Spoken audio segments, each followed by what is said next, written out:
नेपाल रसियाभन्दा कति गुणा सानो छ?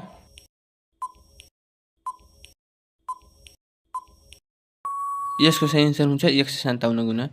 नेपालको अन्तर्राष्ट्रिय सिमाना कति रहेको छ?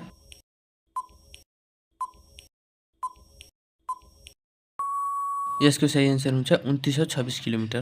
नेपाललाई कहिले संघीय राज्यको रूपमा घोषणा गरिएको हो?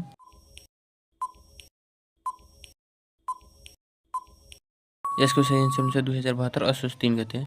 वृक्ष रेखा कति मिटर उचाइको रेखालाई भनिन्छ?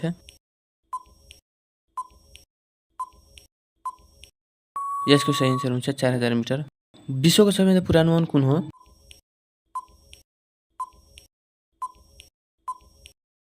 यसको सही आन्सर हुन्छ भटमास। विश्वको सबैभन्दा लामो पर्वतमाला कुन हो?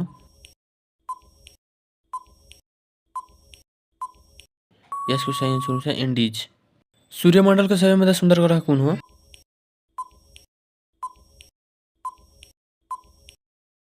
यसको सही आन्सर हुन्छ शनि। विश्वको सबैभन्दा बलौटो मरुभूमि कुन हो?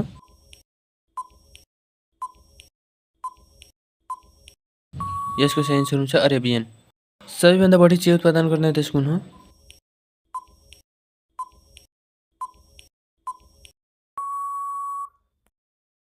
ज्वालामुखीहरू कति किसिमका हुन्छन्?